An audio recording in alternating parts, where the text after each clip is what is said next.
Marty Cohn, and welcome to episode 13 of PR Benefits, a show that explores the role of public relations in the COVID-19 era. I've been a PR practitioner for over 45 years, helping a wide array of organizations successfully communicate their messages to targeted audiences. I mistakenly thought that 9/11 would be the watershed event in my lifetime. Communicating in the aftermath of that tragic event was challenging. Then came the global economic downturn in 2008 with more lessons in crisis communications. However, 12 years later, we have the coronavirus pandemic and new challenges in uncharted waters have emerged. My guest today is Marisa Vallbona, founder and president of CIM Inc. PR in Houston, Texas. Now, here's a great story about becoming a PR person that's on her website. She knew she was made for PR when she was 12 and fried an egg on the sidewalk with her sister on a super hot Texas day. The perfect weather story made the TV news, and that's all it took for her to get hooked, and her career was born.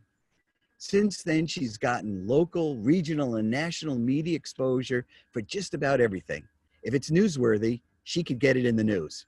She graduated University of Texas at Austin with a degree in journalism, PR, with minors in Spanish and French, and went on to work at a PR firm. She moved to San Diego and got a job working in PR for America's Cup yachting racing. In 1990, she founded her own firm. Marisa has won 4 Silver Anvil Awards, the Oscars of the PR industry, from the Public Relations Society of America, and a Silver Anvil Best of Show. She was recently awarded a Marquee Lifetime Achievement Award for exemplary leadership. San Diego Business Journal named her Women Who Mean Business in PR, and she's won countless other awards. She was featured as the cover story in Inc. magazine and as a chapter in the book, Alpha Dogs, How Your Small Business Can Become a Leader of the Pack. Marisa is fluent in Spanish and holds citizenship in the US, Costa Rica, and Spain. When she's not working, she enjoys spending time with her family, traveling, snow skiing, and surfing. Welcome, Marisa. How are you? Thank you, Marty. I'm great. How are you doing? I'm doing great. Thank you so much for taking the time to come on the show. So, I'm happy to be here. I love that story on your website about frying the egg. I think it's fantastic. But tell us a little bit more about how you got started in public relations. Okay, and first of all, I want to just issue a little bit of a correction. We have the firm was founded in San Diego, and we have offices in San Diego and Houston. So we're based in both. I go back and forth. Okay. All right. Well, thank you for doing that. We're going to have to update your website. Okay. Yeah. Good. Oh, okay. Yeah. So and basically it's like I'd spent a lot of time in LA, and then I have somebody running the office in San Diego, and then I'm in Houston too. And I'm in Houston. Great. Yeah. Okay. Great. All right. Well, let's go back. So how did you get started after you fried that egg? Oh my goodness. So after I fried that egg, my big dream was to be a broadcast news anchor. And my dream really was to replace Barbara Walters. I thought I needed to replace her. I needed to be an international news correspondent. And especially because it's really easy for me to learn foreign languages. I grew up in a household where my dad was from Spain, my mom Costa Rica. They met in Paris, so they would speak French to tell secrets at the dinner table. So I learned all these languages. I speak French too. And so I thought that would be a really easy job for me. And I loved being in front of the camera. When I fried that egg, I was the one who went on camera to tell the story of frying the egg. So I got hooked. So I was at UT Austin taking all these broadcast journalism classes, and I was 1 year away from graduating. The classes were so packed, I couldn't finish my degree. I couldn't get into the classes. So I went to the guidance counselor and I told him, what am I gonna do? My dad's gonna kill me. I can't get into any of my classes and I'm stuck now. So he said, you know what, why don't you try PR? And so he said, because all of the journalism classes translate over. I had no clue what PR was. but I said, all right, I'm going to give it a shot. At the time, my sister was working for the Dallas Morning News as a photojournalist. She's 6 years older than me, and she had graduated from UT. My other sister had gone to UT. And so the sister who was the photojournalist said, you need to give it a shot. PR people dress a lot better than journalists. They make a lot more money. They're a lot happier. Every time I run into a PR person, they just seem so happy. They do a lot better than we do, and you can work in any industry you want. So I went into the PR class, and from day one, it hooked me. I absolutely loved it. Loved it, loved it. So that's how I got into it. Never looked back. Great. And I've never regretted. Great. That's the way it should be. I agree. All right. So now think, all right, now I want you to still think back a little bit. What do you consider some of the highlights of your, now wait for, this is the time frame, pre-COVID-19 career? Okay. What are some highlights pre-COVID-19?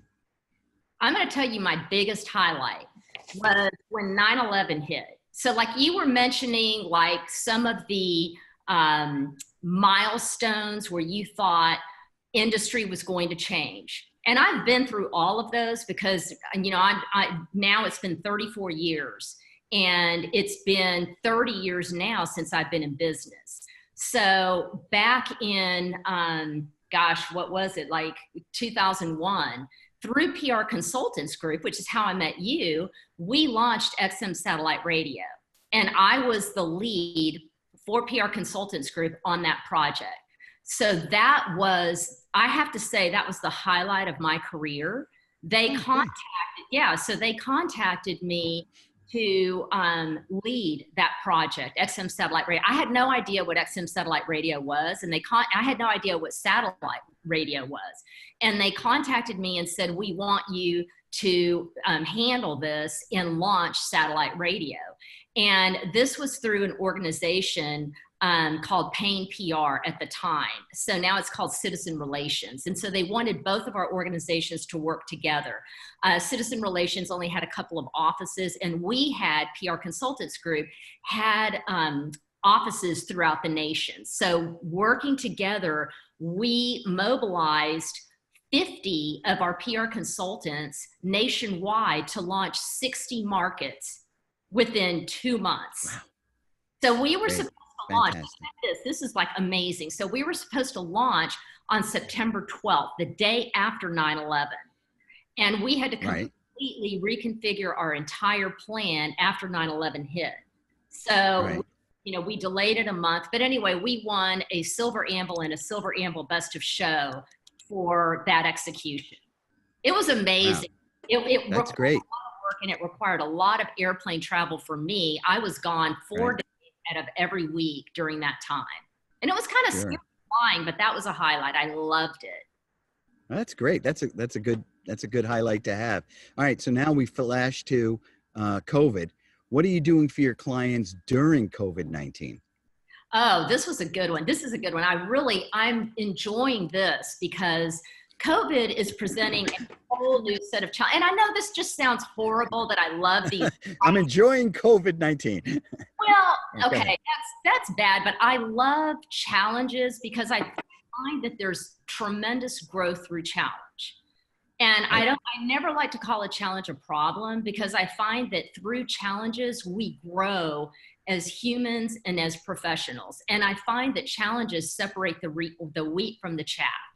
So, and you and I had a conversation before we started here about Zoom and learning technology, et cetera. So one of my biggest clients is Coldwell Banker Realty. So interestingly enough, as soon as COVID hit, through PR for Coldwell Banker, we have never been busier. First of all, our agents are busier than ever. They are signing deals, listing homes, selling homes like crazy. PR-wise, we are swamped. We're swamped setting up trend stories, setting up stories about them selling, doing record sales, record listings. And this is happening because the brokerage had already trained their agents on technology well before any of this hit, whereas the other brokerages had not trained their agents on the technology beforehand. So now their agents are just getting trained on all of this, whereas our agents through Coldwell Banker were trained well in advance. Here's the interesting thing, though, is that we've been really busy because we knew as soon as this hit, I know exactly what to pitch. I know these trend stories. I'm keeping up on the news because what are we doing? We're stuck at home. So we're watching the national news and we're doing, that word, newsjacking, fitting it in, contacting all of our journalist friends, and they're sitting around at home looking for stories. So how are you going to tie it in? So I've really been, and I hate saying this, but I've really been enjoying the opportunities that I've had through COVID and through other clients. I have a hypnotherapist that I work with as a client, and pitching stories that we've been able to fit in for her on reinventing yourself through hypnotherapy, seeing a movie in your head of how do you want your life to be. Her name is Elena Mozaner, and she offers free hypnotherapy tapes online that you can download, and it's a session that you can download for free. And so sending out news releases to the media, we've been booking her on podcasts, print or online interviews, and she does her work on Zoom. And so people can access her. So the media has been very interested in that and how to increase your immune system. So clients are coming based on how can you fit in during the COVID era. So you just have to reconfigure the work that you're doing and how you're doing it and fitting into the challenge and taking it as an opportunity. All right. So now play that out a little bit. What do you think the role of PR is going to be as we begin and this is air quotes around this new normal? How do you think that this is how are you going to be doing PR after COVID? So first of all, I hate the term new normal. I put air quotes. I understand. I don't like the word new normal because you could say that throughout every recession, we've had a new normal. I think that as PR professionals, we have to adapt to everything that happens in the world. And it's our job to stay on top of it and ahead of it. So we have to be well-versed on everything that's going on in the news. I'm a complete news junkie. I'm always watching the news, listening to the news, scanning all the news channels. It's criminal if you're only watching CNN or if you're only watching Fox News. You should be listening to and watching all sides of the news to see what everybody is saying so that you get facts and all the information and you get balanced news. And then you are thinking a step ahead and learning what might the trends be. So how are you adapting to this so-called new normal? It's learning that the world is always changing. It's always adapting. So our job is to talk with clients and be involved in the C-suite more than ever, so that we're talking to these business owners and we're telling them, this is where I see the trends going. And also being a source to reporters, being a source to editors, being a source to producers, and suggesting to them story ideas and packaging them. That's always been our job, right?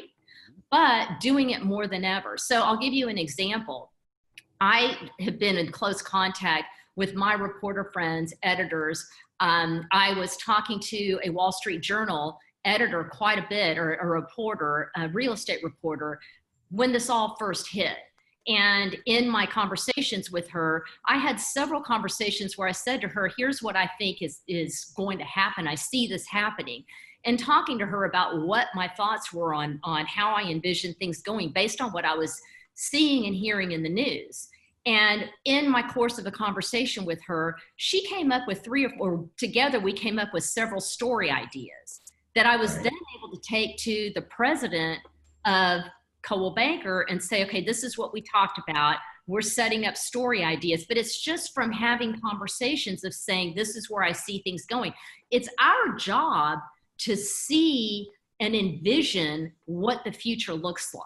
We're not making this up. It's being well informed. That's what our job is to be well informed and to take that information to the C-suite and talk to the presidents, the CEOs that we work with and say, this is where things are going. Be on guard, and this is how we need to communicate to our stakeholders and let them know what we're doing to be prepared, because we can't be caught off guard. And to communicate that to the news media and say, we're prepared and this is what we're doing to keep our stakeholders informed, and keeping our C-suite in the news media as spokespersons so that we're first. We always need to be first, right? Right. Because we need to be the trendsetters. Right. We can't be left behind. Yeah, absolutely correct. Well, thank you so much, Marisa Vallbona of CIM Inc. PR in Houston and San Diego, for coming on the show. I'm really glad that you fried that egg. You've come a long way. I also want to thank Rich Melanson at BCTV for helping to edit the show. Rachel Cohn, my art daughter, a professor of art at Ball State, for her technical assistance, and Twin Musicom for the music that you hear at the intro and outro of this podcast, Hat the Jazz. Thanks to them for letting me use it. I'm Marty Cohn in Vermont. Stay healthy till the next episode. Thank you, Marty. Bye.